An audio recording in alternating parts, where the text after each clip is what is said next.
Black men in dentistry. Black men in dentistry is a topic that many schools, many individuals, and many people have questions about and are looking to get some answers. So why is that? Why are we even talking about this topic? Why is this topic about representation, specifically Black men in dentistry, so important? Representation matters. I appreciate you saying that because when we have Black men specifically in the space of healthcare, medicine, it then permeates the community. So when you have Black men represented, they can then be an advocate for the Black community to increase their oral health hygiene, which is very important because we know that the health disparities happen because of lack of education. And so we have Black men who can advocate and be there. Black community are more likely to get and access the care that they need.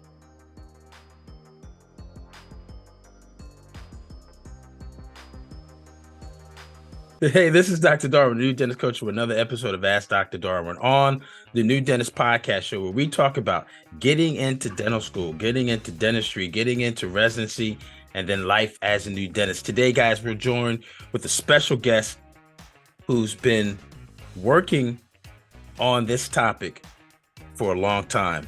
It's his personal passion project, and it's an important topic, an important project that's full of an important topic as relates to the health of individuals, but also the health of a segmented portion of the population. So today we're going to be talking with Dr. Vince Battles, who has a very unique research project that has just been completed, and we wanted to share that with you. Guys, be sure that you are staying tuned to this channel. Feel free to join, to like, subscribe, and also share this information. And also join as it relates to support. We put out these videos and this content for you to help you in your journey in becoming an oral health professional. So there's many ways that you can join down below. We have merch. We've got also some monthly subscriptions that'll help support the channel so that we can continue to bring this free content to you. All right. So check down in the descriptions below on your ways that you can support and help us sustain this channel moving forward. Today is, again, a special guest. And we want to make sure that you guys are staying all the way to the end. It's going to be a lot of great information that you can probably go back and hit repeat on and also share with your fellow colleagues. Again, we're joined today with Dr. Vince Battles, who's going to take us on a journey of this passion project of his. Doc, how you doing today? I'm doing pretty good. Thank you, Dr. Darwin. How are you? You're doing great, man. I know you've been busy over this last 2-3 years and working on this project that I was also invited to participate in. So I'm really excited to have you share some of that information. But first, let's have you introduce yourself for those that are meeting you for the first time. Absolutely. So I'm Vincent Battles, and I'm taking on the new title of Dr. Battles. That's relatively new, and we'll talk more about that. But my background, I have been in the space of what I call talent acquisition, recruiting for many years. And I have always, for I would say 15 years plus, have worked with advanced degree professionals. So regardless if they've got their master's in accounting, if they've got their master's in business administration, those are the persons I've worked with. And so in 2018, I had the opportunity, I was recruited to work for a large DSO, and some people like those things who don't. But again, I was recruited to work for a dental support organization in 2018. And during that time, my focus was to go out, build relationships with different dental colleges across the country. And for me, that meant I was visiting schools in Texas, where I live, and also schools in Utah. And if I say the state, of course, if you're a dental student or you in the dental space, you're going to know where I'm talking about. but I've been in Tennessee, I've been in Georgia, I've been in DC, I've been in Maryland. So I've had, and also Kentucky. So I had to build these relationships. And building the relationships mean that I was building the relationship with the faculty, with the staff, administration, and more importantly, the dental students, dental student leaders. So you can look at all the different student organizations. I was building relationships with those organizations. And what I discovered, even with our organization over that period of time, we also, the company I was with, hosted what we called a flagship event. That flagship summit basically was a leadership summit that we brought the top students, and I say top students, those who applied and were selected. We brought about 100 students to our flagship event, which was typically held in Chicago. It was over 2 or 3 days where we brought our CEO into the organization to speak to the dental students and things like that. So I think this is important because I'm setting this up so you understand who I am and why I launched this journey. And what I noticed going to the different student organizations, I even had a chance to go to SNDA, and that was in 2019, I believe, 2019, 2018, which was held in DC. So, and again, my background is not only developing relationships, but primarily developing those relationships with what we would call diverse organizations, diverse student populations. Going to SNDA, the first time I went there, it was amazing. I'm like, oh my goodness, all this richness of culture, all this richness of community. But then on the backdrop of that, I would go to different campuses and I'm like, we're missing something. Why is it the lack of community? Why is there a lack of culture? Why is there a lack of Blackness?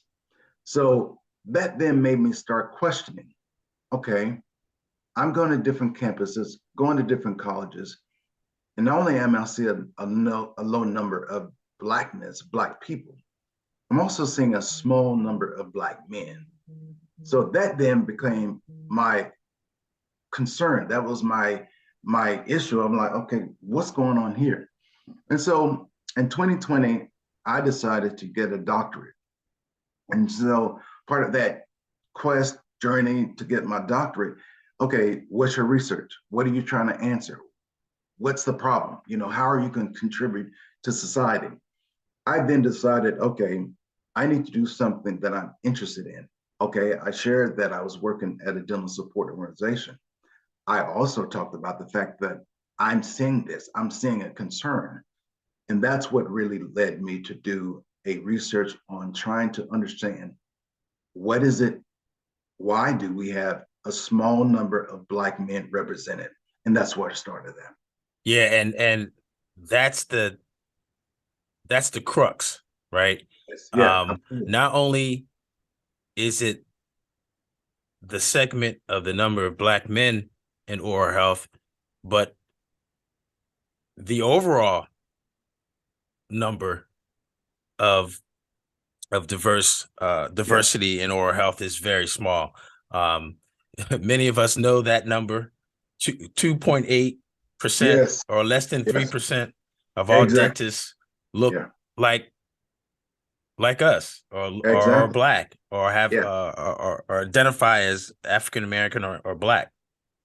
And even from that percentage, that less than 3%, most notably and most recently, that number has decreased. Yes. That typically has represented men. That number of men has decreased significantly. It is. It is. And that's part of the reason. It sounds like that's part of the reason for this journey that you've been on for the last several years. So Yeah. what I know you mentioned the actual topic and the reason for the journey and the background and how it kind of got developed over the last several years. But then again, you went into a more segmented part of those of the Black dentists and Yeah. focus more on men. So why specifically the black men or the black Oh, man or those yeah. individuals? Yeah, I will say the reason the black men is, again, it's about representation. And the representation is critical in terms of how do you, when I look at our community, I recognize oral health is extremely important. Within our community, and I'm talking about Black community, I want to make sure I'm clear about who I'm talking about. When you think about the Black community, we've got a lot of health disparities. We have health issues. And I recognize I'm not a dentist. I want to make sure, but I've learned a lot, again, working in dental space, that a lot of the diseases start from the mouth. And so if we can start educating people, educating our population, our community about the importance of oral health. It's not just a great smile, and I'm talking about the cosmetic smile. It's not just about that. It's truly a good thing in terms of having good health. This is the primary place I would say where good health starts in the mouth. That's my Right, point. right. Yeah. And it's a bridge and part of overall health as well. Um, I do want to say this. Shout out to the Yes. sisters in Yeah. dentistry. Um, all the black women that are in dentistry, the numbers have skyrocketed over the last, I would say, 10 years. Yes. So much so that there's been questions from the sisters who I've talked to and reached out and say, "Hey, Dr. Darwin, where the brothers at? I'm glad you where say that. where are the brothers?" Yeah. I'm like, "Well, what do you mean? We see them, but we don't see them." Yeah. And part of that is the makeup of a lot of dental school classes, both HBCUs and also predominantly white institutions. There are a lot of sisters Oh, in these many. programs. There are many. It Yeah. may even be like the ratios may even be like 3 to 4 to 1. And it garners up a question of where are the brothers now? Are they going to medicine? We know many are going into medicine, many are going into pharmacy, many are Yeah. going into other careers, healthcare related or entrepreneurship, but there are many that are not.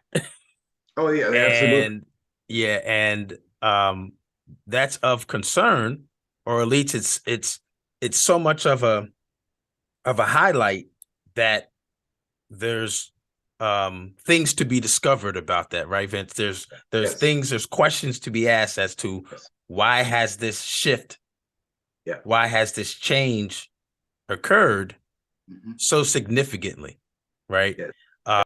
Hey, this is Dr. Darwin. Are you looking for some mentorship, some accountability, some help with getting all of this application and getting into dental school and getting into residency and then just your life as a new dentist? Look, I'm having monthly, twice a month, live coaching sessions and office hours so we can talk about all of that. I don't want you to struggle with the application process. I don't want you to struggle with getting ready for interviews. I don't want you to struggle about what list of schools and programs to apply to. We talk about all of that in our group, our monthly group called Dr. Darwin On Demand. Dr. Darwin On Demand. Check it out down below here. And then also, if you're interested and you want to get that help so you don't have to struggle anymore, so that you can get some mentorship, some accountability, and some help, hit this link right here. Hit that link right there so we can get you signed up and enrolled today. Today. Your future starts today. And I'm here to help you. This is Dr. Darwin. And join my members only community called Dr. Darwin On Demand. Look forward to seeing you soon, okay? Now back to this episode. Enjoy. So share with us a little bit about what you've been discovering, and then also lead into, some of the questions like this one that we're talking about that you're trying to answer before you actually did your research. So Yeah. what are you trying to discover, or what did you discover with this discrepancy? So to your point, shout out to the women. I want to make sure that's clear. Um, Even I talked, I spoke to a lot of women, and there are some women who say, "Hey, let me help you. Let me help you find the brother," because they recognize the disparity, the lack of representation. And so I definitely want to give shout out to them because this is not done to slight, throw shade to anyone. It's recognizing this is a critical issue. This is, I would say, almost not a pandemic, but there is a critical need to understand why there's a lack of Black men. And so part of my questions that I tried to understand is, okay, so if we, and I think this is important because this is one of the stats that I found when I was doing my research. In 2019, and I think this is critical, 2019, there were, in all dental colleges across the country in the United States, there were over 6,000 graduates, over 6,000. And I would say maybe 6,200, 63. But again, it was over 6,000 graduates of the graduating class of 2019 of dental students. And of that number, represented or 2%, less than 2% of that was Black men. So let me give you a number. So we're not just talking about percentages. Of 6,000, over 6,000, there were only 140 Black men that graduated in 2019 of all around the country, 140. So I think that's significant. Wow, Yes, that's that is significant. So yeah, when you say why, that was one of the things I discovered. I'm like, okay, we've got an issue. So when I talk to people, they're like, I had no idea. So you can talk percentages, but when you give actual numbers, I think that's when you realize we've got a crisis. And I think that's what's important. So some of the questions that I want to know is, okay, so we've got this number. So what is it? How can we make this change? So there were three questions that I wanted to answer, or three questions that I asked. I wanted to understand the journey. What's the life? What led the Black man to become a dentist? What were they exposed to? Who were some of the people that were in that space in their life? So I really wanted to understand that. And the second question was, what are some of the challenges? What are some of the barriers? What are those things in getting in the way of Black men being aware of what's out there in terms of a career? And the third one was really to understand how were they recruited. Not only how were they recruited to the field, but also how were they supported while they were in dental college. So those are the questions I really wanted to ask or answer. So that's what led me down this journey. gotcha. So again, questions you're looking to answer for this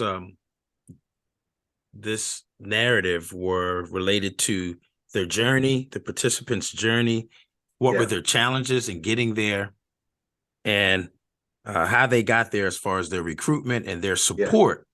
yes. Once I And got there, which was important. that support is very key. And I tell and talk to students all the time, you know, it's easy to get into dental school. The Yeah, hard part is getting through. yeah, And lots of yeah. times that getting through piece is based on the support that you have, Yeah, or that you don't have at the school that very you're good. attending, whether it's faculty, whether it's other students, other organizations within the school that really give you that uplift Yeah, and that push to continue to get through, because you got to get through. Once you get in, you got to get through, yeah, yeah, yeah, and that's absolutely. key. So those questions. So how did you find the participants? Oh, that's a good How one. did you go through Yes, yes, the process of conducting this research, yeah, looking to answer these three questions and looking to get that these answers from participants? yeah. Who provided the information?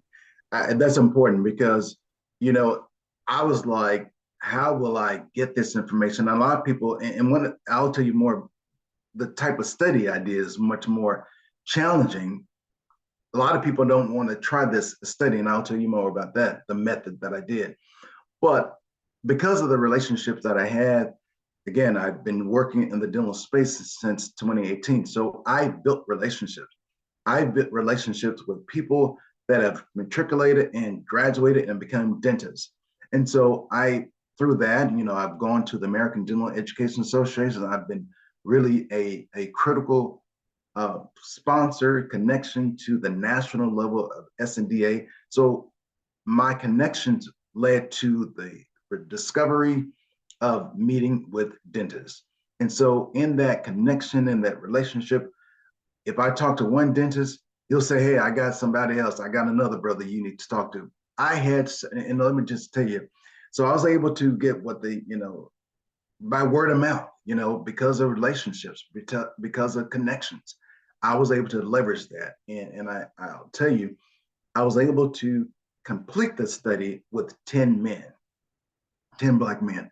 And the reason why I say complete the study, because you've got to go through 2 rounds of interviews. We would call qualitative interviews, really asking questions to understand what were the lived experiences of these Black men. And so there are many other people that reached out to me that wanted to participate, but because of time and whatever case may be, they were not able to complete both interviews. So I would say in totality, I had conducted well over 20, 24 interviews. And so I landed on 9 men for this study, 9 Black men who are practicing dentistry. They ranged in age 35 to age 81, practicing from years one person graduated in 2022, and the other person graduated a long time ago. He started in the 60s. So I think that alone provided me a wealth of experience, a wealth of diversity and knowledge and experiences. Even so, the doctors, some went to an HBCU undergrad, some went to an HBCU as doctors, Jones College, some went to PWI, some switched, I'm telling you the wealth of experience that I had. I don't think anyone else can get this. I know I'm being kind of cocky and arrogant, but it's hard to get that, because it's hard to get a dentist to sit down, just talk to someone for an hour, and not just one time, twice, 2 times. Twice. Right. So right. yeah. So that level of research is pretty critical. Yeah, and many may think that, well, you only talk to 10 people. There you go. Now, we are you really saying there's only, that's a percentage of those Black men that are already in dentistry? Well, no, but yes too, right? That's stories. If they start saying the same thing, you can then say, okay, if I'm hearing this repeated story, how many more times do I have to interview someone who's going to tell me the same thing? Right. And a quick question I had with regards to the participants and the ability to connect with, over 20, but as far as part 1 and part 2 of the survey and the questions, you came up with 10. Is there a thought of doing a part 2 and looking to increase the bandwidth and the number of participants to maybe see if there's any, differing stories or some other perspectives that maybe were missed or could have been missed? Yeah, I'm glad you said it, because one of the things that I discovered while I had this mix of Black men who were born in America, Black men who were born outside of America, what I would like to do is do a study where I could really look at the Black men who are starting doing college and track them all 4 years, really understand what's going on. And so if I could get a larger population, a larger sample size, I think that would really give us contemporary, current information about how we can make a difference. Yeah, and I think that would be a great study that's really able to share that experience in real time. Yes, exactly. Yeah. And real time in the sense that information that can be used for and given to schools to say, hey, this is what's happening Yes. whether you know it or not, because many schools don't know. Yeah. Not that they don't care to know, but it's not a primary focus in comparison to everything else that the schools are trying to do as far as preparing the future of oral healthcare providers and practitioners and advocates, etc. However, I think having that more a larger population, but a more focused group of, Yes. like you said, from D1 to D4, That's and it. charting their Yes. progress and their journey would be a great part too. Oh yeah, because it's And going to be yeah. To your point, it's going to be real time of what are they dealing with? What are some of the struggles? How are they managing financially through dental college? Um, what type of support are they getting? Who are they going to get support to? What about academic preparation? Are they getting that? So yeah, to your point, getting that real time information, a snapshot and time, because again, you're tracking them from the beginning to D1 through their D4 year graduation. What does that look like? And yeah, I guess the other thing I would want to know, you get to D4, then how are they learning about careers? Do they go do a residency? How they, do they specialize? What's going on there? So maybe a different study, but yeah. yeah. Well, it definitely is, because every year, especially around this time, May is the Yeah, time that a lot of the D4s, if they haven't made a decision already, are trying to figure out what's next. What's yeah, my yeah. life going to be after dental school going to be like? Am I doing residency? Am I working in an office as an associate? There you go. What is next for me? And lots of times, again, the school's focus is getting you in, getting you through, and getting you out, because there's There we go. another cycle of folks that are coming in. Absolutely. Um, and hey, we've given you the tools to be a competent and confident practitioner. Yeah, yeah. Thank you, Dr. So and so. There you You go. got your We done. DDS, you Yeah. got your DMD. See ya. And over 300 some $1,000 in debt. I shouldn't say Yeah, that. yeah. Well, that's a whole nother topic, right? Whole nother topic. So Yeah. you got the participants, you have your research questions, you had the things that you were looking to glean from the research. Tell us a little bit about what you learned Oh yeah. Good from stuff. the participants and the research that was conducted. So overall, I would say the participants I spoke to, when they looked about their background, when they looked about their school experience, for the most part, they enjoyed it. They had a good time. They felt like they were supported. They felt like they could go to clinics, clinic represent. They could go to faculty, and they would have preferred if they could have gone to Black faculty. But guess what? That's another story. You have a lack of representation of Black faculty at dental colleges. That's a Um, whole nother yes, topic yes, and yes, discussion and episode. yes, Yeah, that's a whole yes, nother topic, right? yeah. So then you're looking at your peers. I know one of the participants told me, he said, we would get with our my boys. I would just hang out with them. We would make it happen. You can't. I believe, I could be wrong. You can't get to dental school by yourself. You've got to have a support network. You've got to lean on your brothers, your sister, something, but you can't do it by yourself. You've got to. I know one fella. He was actually one doctor was actually at a school. I'll just say in the South. He was the only Black person, but I think that's not that's not. I think that's normal. I hate to say it. I think that's normal where you're going to be maybe the only Black man in your class, maybe two, maybe three.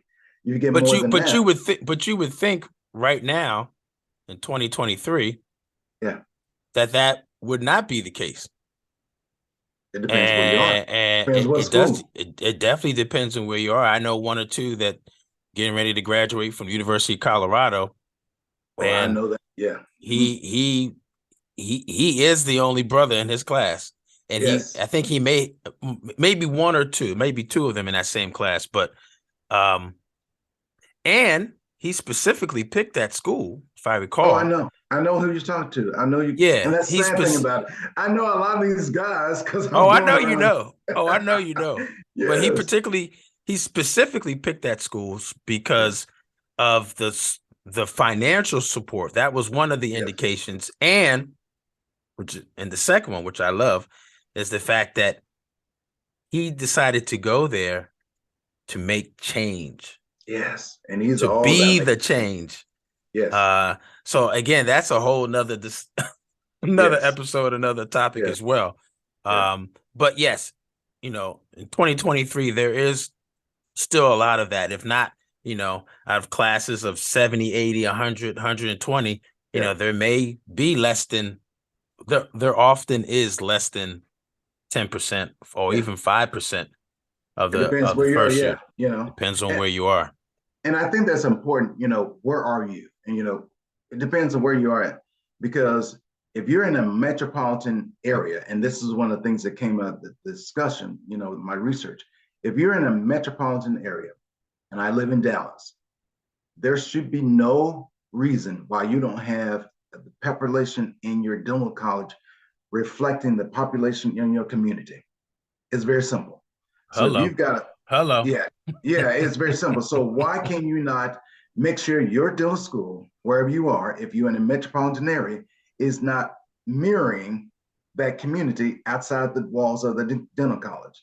So that's There's there right there, right there yeah, lies the challenge. yeah, It has to be a priority for the school, for the that's it. institution, Yeah, especially if the institution is public facing and part of its goal and its mission and its purpose is to provide high quality oral health care for yes, its members of the community, members of the city, many members of that capital region, et cetera, et cetera. that's it. So we Um, can't expect that to be in Utah because that population does not support the need. I mean, I want to say support the need, but in terms of your representation, if you get one or two blacks in Utah, so be it. That's good. But if you're in Dallas, Texas, Houston, San Antonio, should be looking different. Baltimore, There you go. We can keep on going. We can. Boston. I mean, and there Georgia, are Georgia, numbers. Georgia, yeah, yes. Georgia. Again, it depends on where the Kentucky, school. there you go. Kentucky just really depends on where the school is located, which city, and what the population of individuals that the school is serving, the medical school, the dental school, is serving as well. What else did you um, Yeah. So find from the one of the big, research? yeah, one of the biggest things I know a lot of people go through pathway programs, which are very vital. They are vital.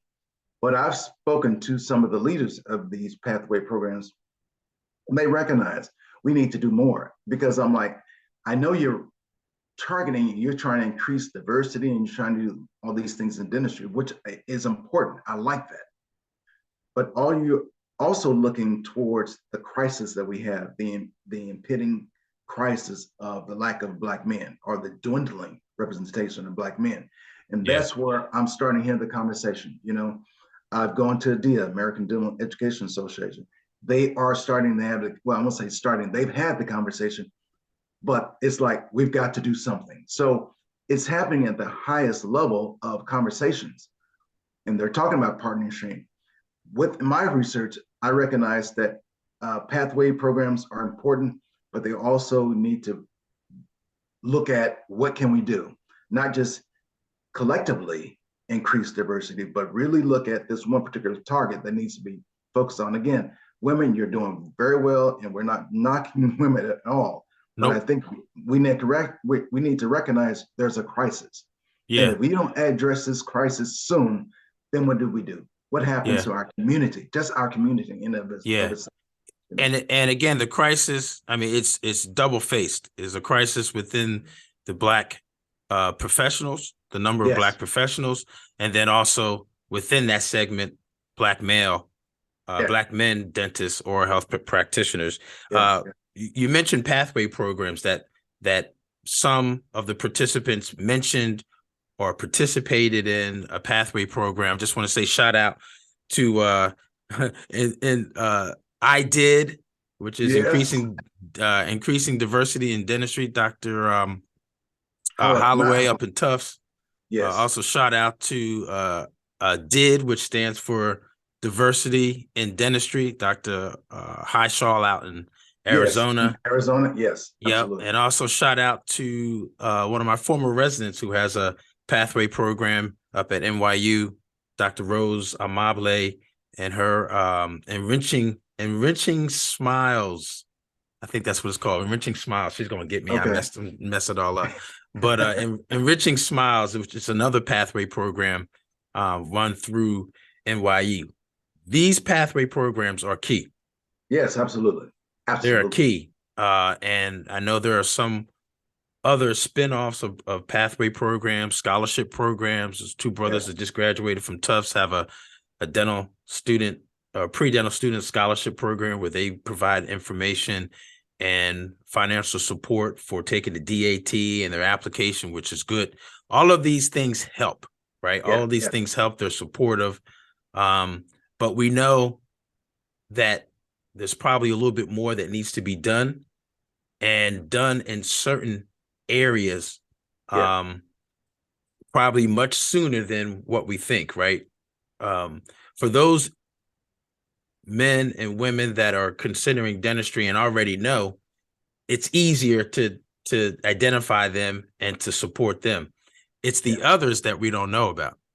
Yeah. Yeah. It's the others that are in high school that maybe are kind of thinking about it, or even those that haven't gotten to high school and haven't been exposed to careers in healthcare. So, again, some of these pipeline programs are great and also focus on those earlier Yeah. stages, right? Not just college, not just high school, but even earlier, right?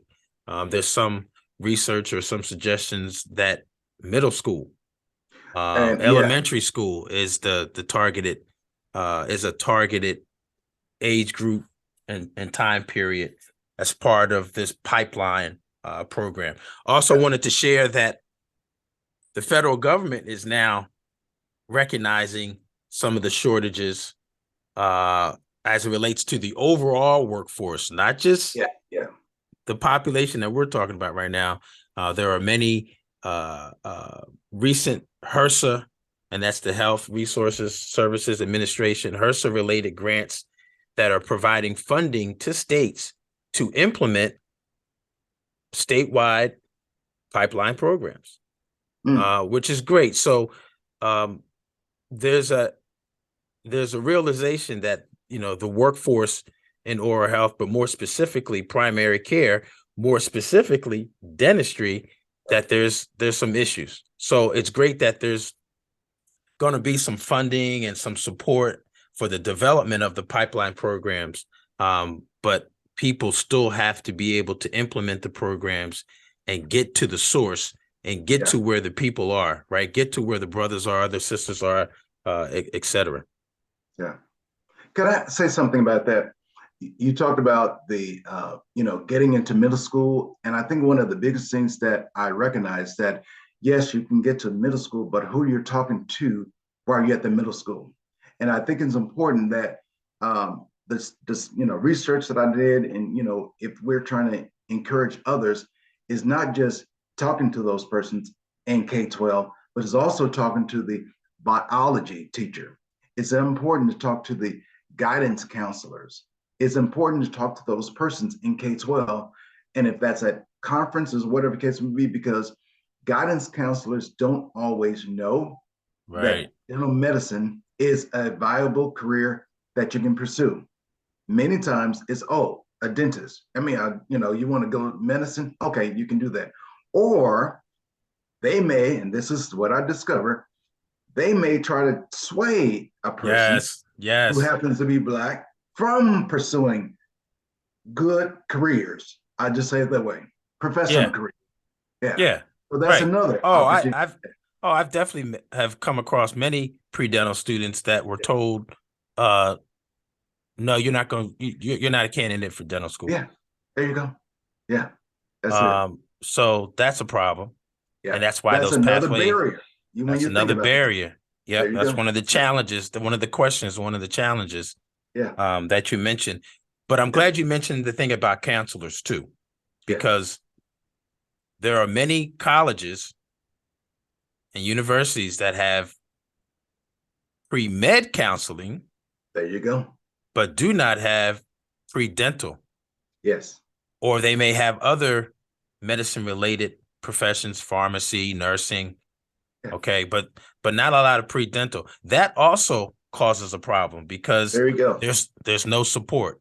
I can Yes. name about 25 students that I've talked to that have said the same thing, where Dr. Darwin, we really didn't have a lot. I didn't have a lot of guidance in Hmm. college related to Yes.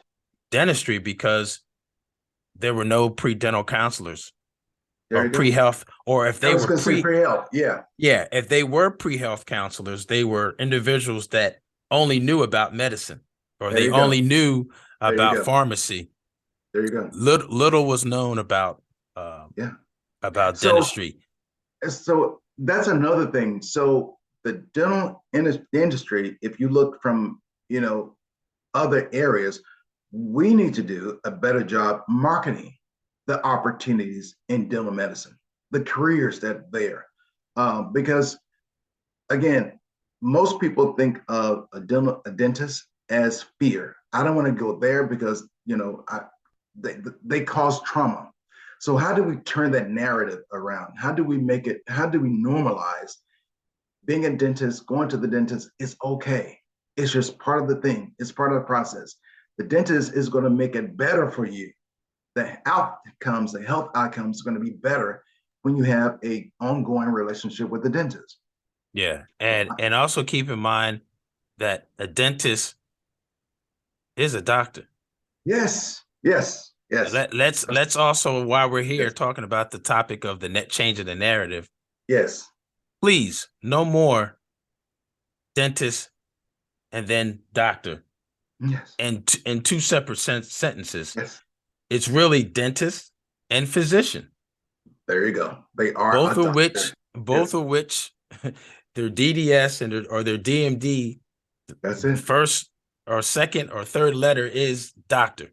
Yes. And So if one we're of my going to change the participants, narrative, let's change the yes, narrative like that. And that also is part of the challenge with some of the pre-health individuals, is that they, you know, and this is part of, again, this is a whole nother topic we get ready to talk about, but yes, it's scratching the surface, which yes, is, part of this is dentistry's fault for separating ourselves from medicine, yeah, right? yeah, So, we're not really inclusive of medicine, or at least have not been thought yeah, of being inclusive of medicine. Whole nother discussion, right? yeah, yeah, But yeah, my point is, a dentist is a doctor. So yeah, when someone says, I want to be a doctor, everybody always thinks of, you want to be a physician. yeah. But the But you are narrative a needs doctor. to A change. doctor is a dentist. Yes, Yeah, absolutely. yeah, yeah. So we need to change that narrative. Yeah, And that comes from within us, but also making sure that others yeah, are clear that I'm a dentist, I'm a doctor, you're a doctor, you're a physician. absolutely. Period. Absolutely. And I like that. Period. Period. Period. Right? Yeah. Like my shirt says, for those of you who are listening, you can't watch it. I mean, you can't see it, but a doctor is a dentist is a smile maker, an oral Oral physician, fishers, smile engineer, and life smile, changer, life changing. and You're you're a a dentist. dentist, I right? like that. But How can I get I, one of those? I need to I get one of those. hey, we got them. We got them in the merch shop, brother. We got them for you. Do It you could be have a it in a special. crimson? I need a certain color. I need Uh-oh. crimson. Not That's all I'm crimson. saying. Oh Lord, that's a whole nother discussion there. I think I know why you want crimson. But I think the Anyway, most important part was yeah, the oral physician, yeah, changing the nomenclature so yeah. people understand the connection, the integration of oral health within your overall health, right? So again, we're talking I get it. I get it. something different, but also something very important that's related, which is part of the journey in getting people interested and Absolutely. integrate it into pre-health Yeah. careers and dentistry, Yeah. and becoming a dentist slash doctor of dental medicine Yeah. or of dental surgery is part of that conversation as well. Yeah. So Kind of, I say something else yes, on that, yes, yes. because while we focused on pathway, we talked about K-12, we talked about that. There's something else I discovered that is really critical if we're trying to increase the funnel, if we're trying to increase representation of Black men. Of the 9 men that I talked to, and again, it may be 9, it may be 10, but the point is you start seeing patterns and you can start learning more about patterns. And so one of the things I noticed, of the 9 men, 3 were career changers. So that tells me we may have an opportunity right here. What do I mean by career changers? We had, Mm. yes, we had one person. We had one person who had already graduated from college, started their career, became an architect. And another person graduated from college, worked 10 years, and leader in the automotive industry. A leader, do you hear me? 10 years, decided to become a dentist. The architect decided to become a dentist. And then another person, again, long time ago, graduated from college, could not get a job, went to the military, and then came out and pursued a career in dentistry. So my point is, you got 30% right there. How do we then look at those persons who may be not as happy in their jobs, but they want a work-life balance? They want to be entrepreneurs. They want to work with technology. Guess what? There's an opportunity there. So we need to find a way to recruit those individuals. So I talk about that in my research as well. That's great. And that's key. Because many people think that they can't change their career, they can't change their mind, there's not enough time. Or what I get all the time is, oh, I'm too old. There you go. I'm too old. I'm too old, Yeah. not only to go to dentist, into dental school, but maybe I'm too old to do a specialty. I want to become an orthodontist now. I want to become a pediatrics dentist. Oh, but I'm too old. I've graduated over 10 years ago. I'm too old. You're only you're only too old if you're dead. There you go. Because That's it. one guy, yeah, one guy I talked to, he has started a landscape business, successful landscape business. And because the reason why he switched, the reason what really made him change is because he had a health scare, and it was actually an oral cancer. He felt like he had oral cancer. And so he was going through the process, diagnosing, going to different medical professionals to really understand what was going on there. So ended up what happened eventually, he decided, I need to change my life. I want to do something more. I want to be able to help the community. So that means, again, he's a landscape. He's been doing whatever he's been doing. He hadn't gone to college. So he had to start from ground zero. That means going to a 2-year college, taking classes, get his bachelor's, and then go to college, dental college. So those are the kind of stories I'm hearing, but I don't know if the powers that be really look at that as an opportunity to tap into. So yeah, I can go Yeah, on and great, on. Yeah. great point. So it sounds like there's some key things that came up as far as your results from the research. Yeah. And we've talked a lot about pathways. We've talked about some of the challenges some of the participants have. And we've been able to identify, people's journeys and things like that. So what? So what? Yeah. So what? What now? So what? Now what? What I does this like that. all mean? Like It's, what now? What are the recommendations based on your research project? yeah. And that's What do we do now? where do we go from here? The next place I would say is it's for me to share this information with the population, the dental community.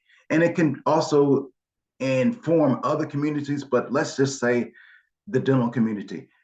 That means I need to share this information the best way I can by going to conferences, the best way I can to talk to admissions, the best way I can to talk to academic services, support service, student affairs. Those are the decision makers. Also, pathway leaders. I need to talk to these people. So the more I can sit down and share with different strategies to increase representation, I want to be there, whatever that looks like. But I think what it is, I can't just sit on this information. I need to partner with others, organizations, leaders, and then collectively we need to move forward. Not just hear the information, but we need to collectively move forward to make this happen. Because as I mentioned at the top, this is crisis. It's not Yeah. something, this we're just talking, on the outer peripheral. This is really happening, reality. And it's a crisis for us. Yes.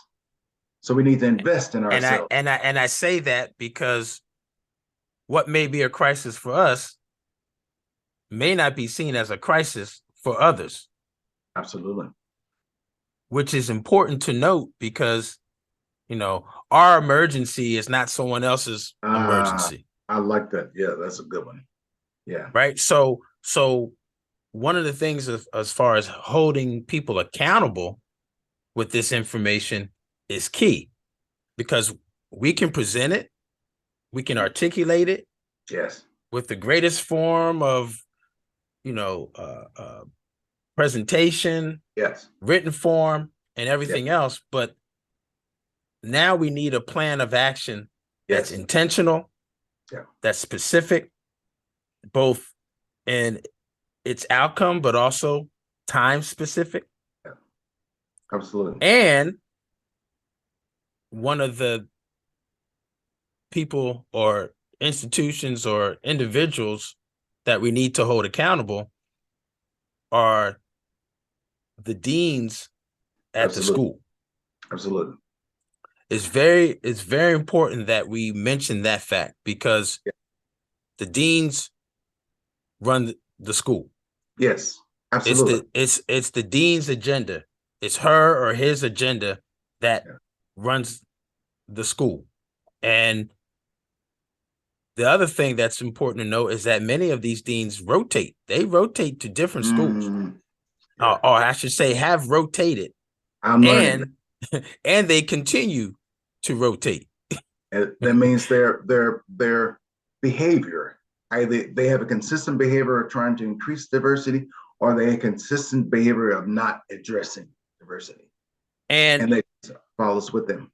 And for the most part, the last 10 years, there's been a push for, this whole notion of diversity, inclusion, equity, that's been infused into the intentionality of ADEA, the American Dental Education Association, right?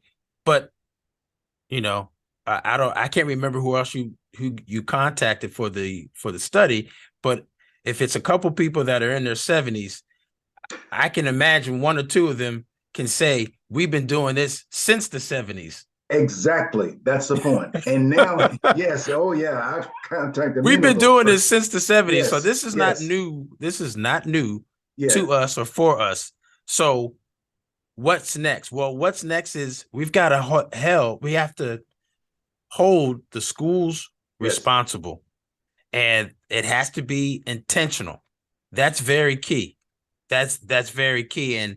And there should be a strategy related to that, so that it's broad-based across all 67, 68, 69, get ready to be 70 dental schools throughout the country.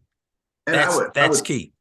I would say part of that strategy is, and I think we said this before, you've got to start in the metropolitan areas. You just have to, because if you're not mirroring the community, the school, not mirroring the community, it's all for naught.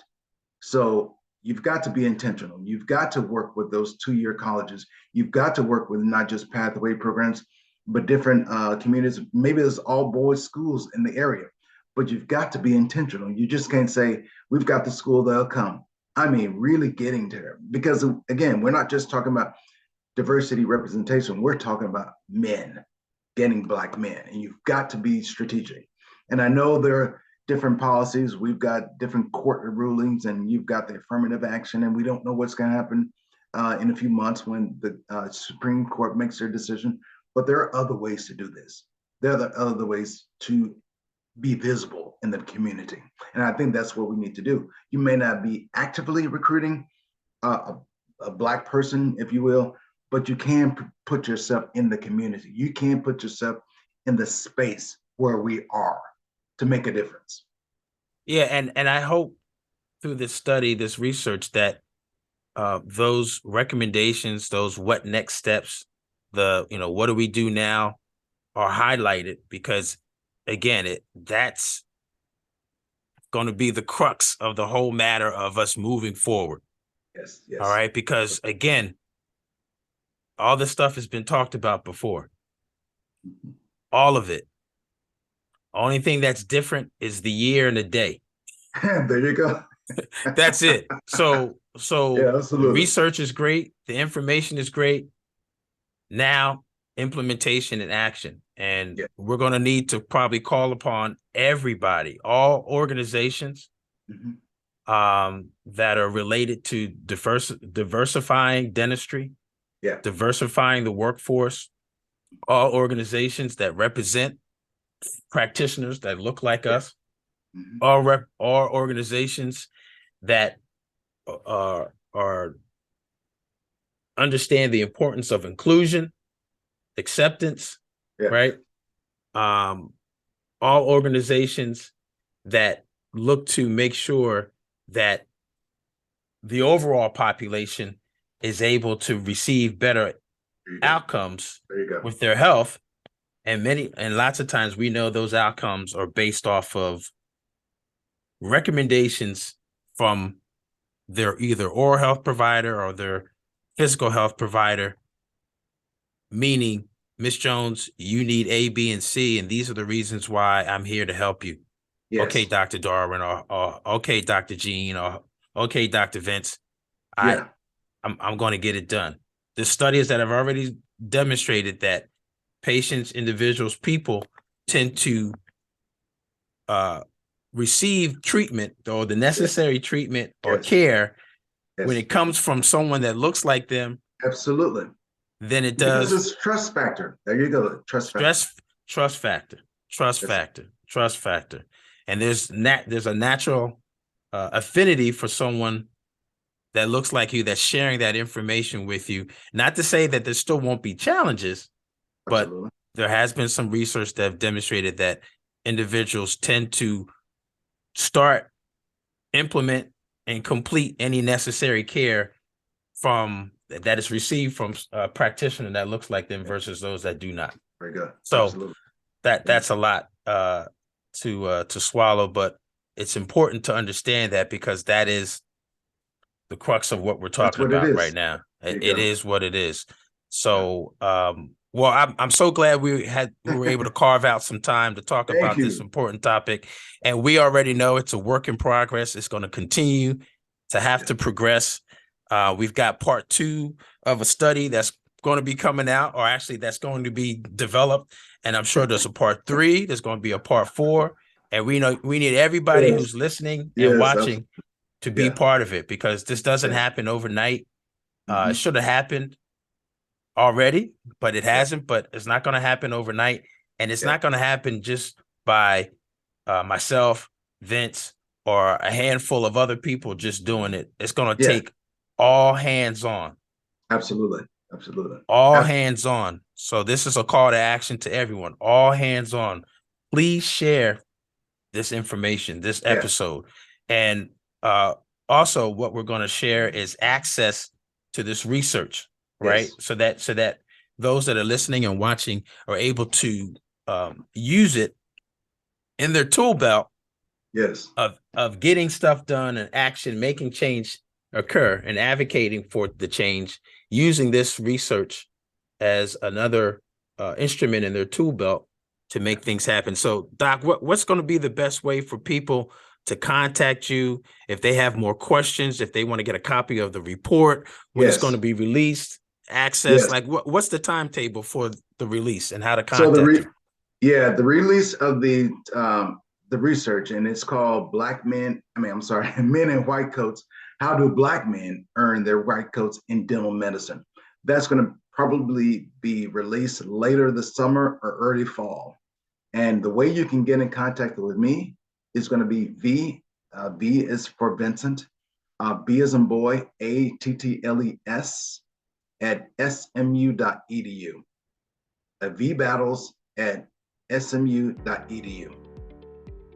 Like it.